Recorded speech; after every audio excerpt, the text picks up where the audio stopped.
Ishiro Honda once said that the tragedy of monsters is the fact that they are born too tall, too strong, and too heavy. And at least in the context of the films, he was right. These attributes have led to Godzilla having many disagreements with the Japanese military. But at least in the context of pop culture, these attributes have led to the opposite for Godzilla. They've allowed him to prosper and produce 28 movies. But I want to analyze this and discover what it truly is about Godzilla that attracts people to him and why he's been so endearing. And the only way to truly do that successfully is to review every Godzilla movie ever made.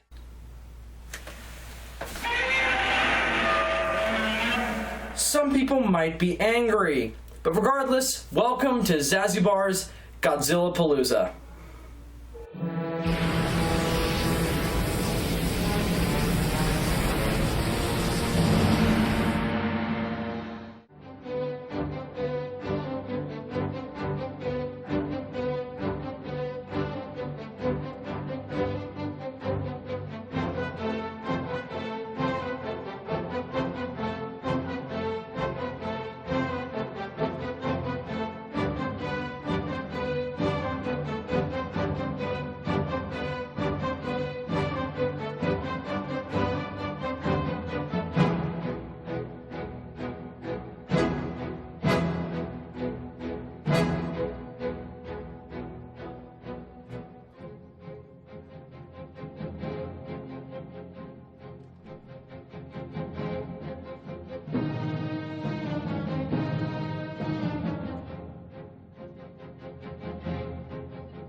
Greetings, Mini Masons. I am Zazubaar, and welcome back to Godzilla Palooza. It is still day 17, and now welcome to part 2 of our review of the return of Godzilla from 1984. And now we're going to be taking a look at the American cut, which was released a year later, by Roger Corman, of all people, the classic B-movie king, who has directed more films than... he's one of the directors that has directed the most films ever. He's directed a lot of movies, and a lot of them are terrible, but a lot of them are fun schlock. So, who else to give Godzilla to, right? So today we're going to be taking a look at his and New World Cinema's re-edit of the 1984 film The Return of Godzilla, released in America as Godzilla 1985. Again, it's totally re-edited, and new scenes were shot to... bring Godzilla, The Return of Godzilla to America. Toho did in fact have a dub done of The Return of Godzilla, ready to be released in the UK and America, but New World was like, no, we want to re-edit it and add American actors. So Toho said, alright. So they released The Return of Godzilla in England, and instead gave their cut to New World Cinemas, who totally re-edited the thing, retitled it, and shot new scenes for it, and in fact got quite a familiar actor to star in the film, or not star in it, but be one of the stars in it. Raymond Burr, returning to reprise his role of Steve Martin from the original Godzilla King of the Monsters from 1956, reprising his role here 29 years later. And he's a welcome addition to the cast. He's a fantastic actor, and really the only good thing about Godzilla King of the Monsters, and guess what? He's the only good thing about Godzilla 1985. Originally, Godzilla 1985, before they got Burr, well actually I think they already had Burr, so Raymond Burr was actually on the casting list before this happened, so he was kind of an early addition. But while they were coming up with the premise for the American cut, because they wanted it to be a little less dark than the Japanese cut, they decided it would be in the film's best interest to make it a tongue-in-cheek comedy. Because Godzilla has been known as this protector of children, this goofy concept with a guy beating up other guys in rubber suits. So it can't be taken seriously, right? So they wrote the thing as a tongue-in-cheek comedy with, which was basically a parody of the original Godzilla. Raymond Burr, upon reading the script, threatened to leave and said, "This is a complete piece of garbage. You better rewrite this as a serious adaptation of the original, and otherwise I'm going to leave, because this is completely insulting to the nuclear metaphor of Godzilla." So fearing the loss of really the biggest name on the film, no one else strikes me in my mind, of the other American actors, they said, all right, we've got to make Mr. Burr happy and do a real version of Godzilla. So they rewrote the American lines to suit a more serious tone. At least they wrote the dubbed lines that way. When you see the American scenes, Wikipedia lists 2 lines that says these are the only 2 lines kept from the original tongue-in-cheek comedy script. You can't tell, because aside from Raymond Burr, every other actor in that film that is a new addition to the cast is playing the thing for comedy. They're just line after line of supposed to be funny jokes. I suppose they are, but they don't fit the movie. And this one character who makes me want to just shoot the movie is this major who just comes in spewing one-liners, and during Godzilla's attack scene is watching it going, saying things like, wow, they need a massive dose of horse tranquilizer, or that's some urban renewal project they got going on over there. And the look on Raymond Burr's face when he's saying these lines, you could say, I just want to take you and strangle you. And because I was a villain in Rear Window, you know I have the capability. Which he probably does. So you can just tell by looking at his face that Raymond Burr wants to strangle the guy and strangle the guy who wrote the script. Because it is awful. He's the only good thing about the film, and his lines are absolutely fantastic. The way he talks about Godzilla as a force of nature, and how he talks about how we can't kill Godzilla, is absolutely fantastic, and his lines are well written, and his delivery is great. You can tell that he's a man kind of broken by his experiences back in 1956. So I love how he talks about Godzilla. There's also this great shot with him talking about how it's kind of meaningless to attack Godzilla with weapons, because while watching footage from the original 1956 attack, he's talking about how maybe we shouldn't be trying to kill him, maybe we should be trying to understand him, why he's here, perhaps even try to communicate with him. And there's this great close-up on Godzilla's head, so it's fantastic. Really, though, the American cut, aside from Raymond Burr, is just a re-edited mess of a movie. All the Japanese scenes are completely nothing is untouched by the American cut. Everything is altered, and nothing is the same carried over from the Japanese cut. Every scene is either shortened or something is added, and just some of the re-edits are just astounding. There is an attempt made to make Godzilla's second attack seem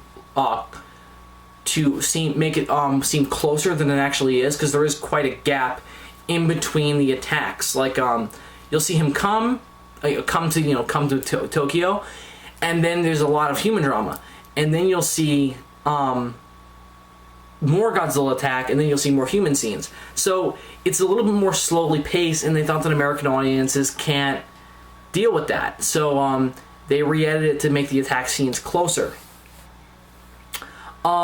And cut out quite a bit of the human scenes. Some other things that are cut out are exposition. Like, the film is very, very quick in its pacing. Like, nothing is really explained. Like, the sea louse is never explained. Like, it just kind of shows up, and then there's never no explanation about it.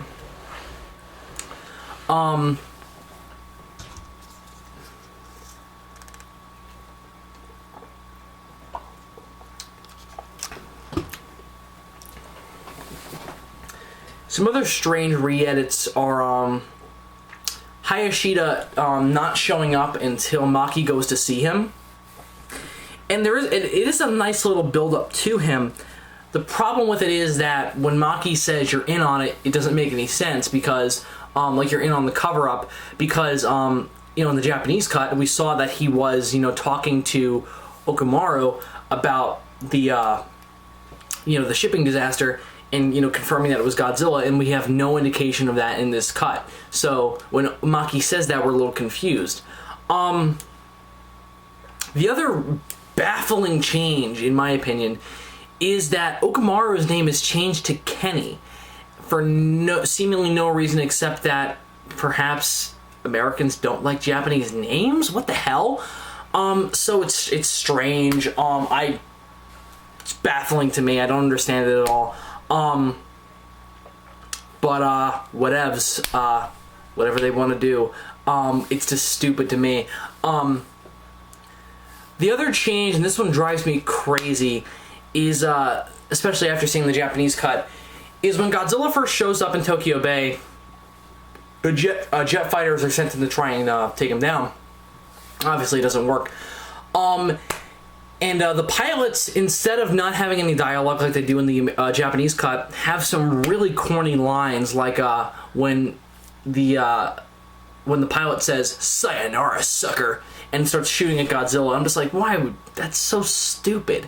And I always thought it was stupid, even not seeing the Japanese cut. I was always like, that's a really silly line, because if they're dubbing, it's astounding. Hopefully you guys will indulge in me for a minute while I go off on this rant, but it's kind of like if in a movie, an American-produced movie with actors speaking English, it's almost as if a fighter pilot, before shooting at another, like a big machine or something, or a robot, said, "Goodbye, sucker," and that was supposed to be funny.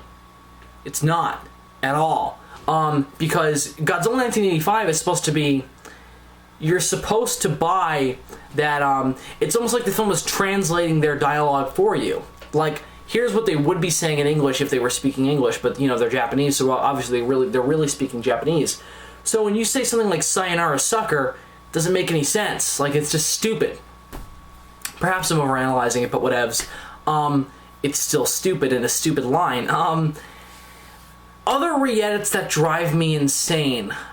Again, that major guy in the American scenes just drives me insane.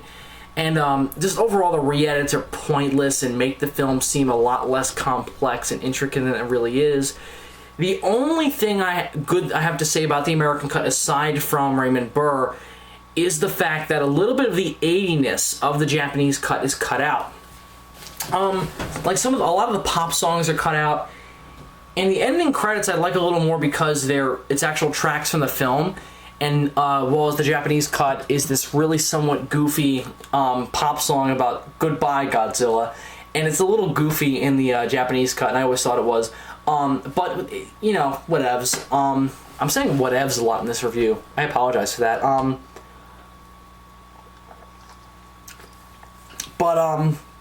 You know, I like that a little better, and that it cuts out a little bit of the 80-ness of it, but it's still, obviously it still feels like the 80s. But I like that a little bit. So not that that's better than the Japanese cut, it's just I like that a little better. So that's really the only two good things that the Japanese cut, the English cut does better. Raymond Burr has going for it. Raymond Burr and the lack of 80s-ness. But neither of them are enough to save it going beyond the Japanese cut. The Japanese cut is just more interesting, more comprehensive, and more, complex. So it's more interesting and more fun to watch. Also, Godzilla's attack scene is much darker in the Japanese cut. There's a lot more shots of like fire and Godzilla crushing people and Godzilla destroying stuff. It's just a lot darker, and the slower pace allows to build up to that darkness. As I said in my Terror of Mechagodzilla review, I said that you can't really have a quick pace with a dark movie, and Godzilla 1985 is a good example of that. You cannot have a film this quickly paced and expect it to be as dark. I always thought this movie was dark to a degree, but nothing like the original Gojira, and that's simply because of the pacing. When it's being this quick, you don't give your audience time to take in the atmosphere, so it's just simply not as dark. It's just a matter of principle. So 85 suffers from that as well. Despite that, I do still enjoy it on a level. Again, the only real reason to watch it is Raymond Burr and some interesting, dialogue from the Americans about the past Godzilla attack. And but overall, it's not as interesting as the Japanese cut. And kind of like King of the Monsters, the only reason to watch it is Raymond Burr. But he's not even as good as he was in King of the Monsters. 85 has the problem of he's not as personified as he was in King of the Monsters, and this is not in any way Raymond Burr's fault. This is just the writing team's fault, in that this film is not trying to weave Raymond Burr into the plot. He's just kind of there. And thus he's not as personified. So he feels a little bit just like Raymond Burr saying lines epically, and whatever, I guess that's good, but it's not as strong as Steve Martin was in King of the Monsters. So Raymond Burr is great in this movie. He's just not as epic as he was in King of the Monsters, but that's not his fault. It's just that he doesn't have as much to work with. The greatest thing he does in the film is his ending monologue, which is all about what we can learn from Godzilla, and it's absolutely fantastic.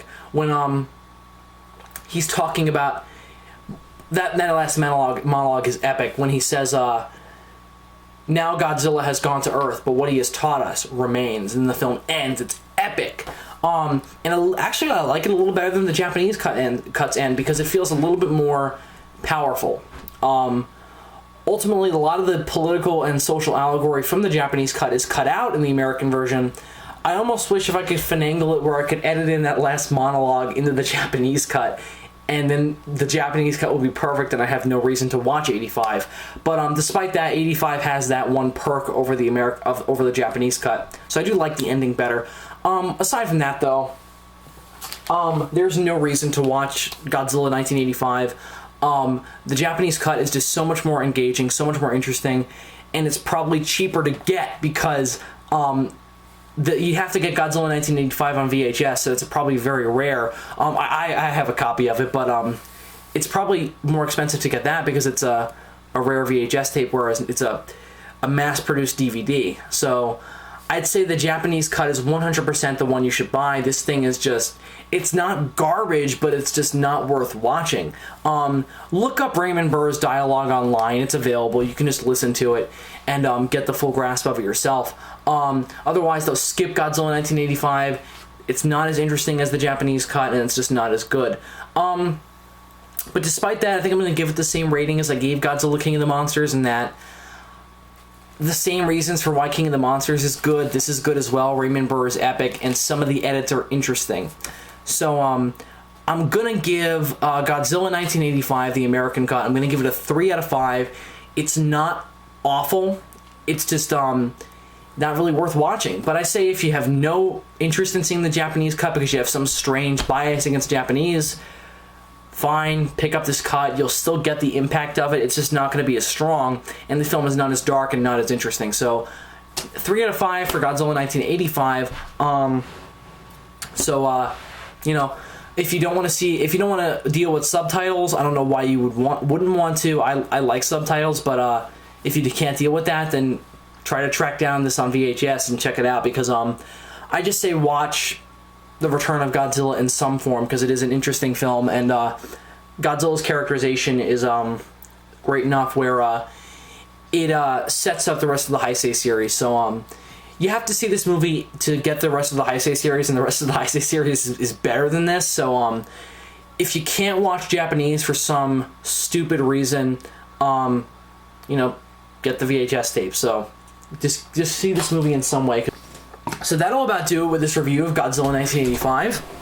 Thank you very much for sticking with me for Godzilla Palooza Day 17. And join me tomorrow where we continue on to an even better film with the part 2 of this dark reinvention of Godzilla, when we get into 1989's sequel to The Return of Godzilla, Godzilla vs. Biollante. I'll see you guys tomorrow for that review. Sayonara.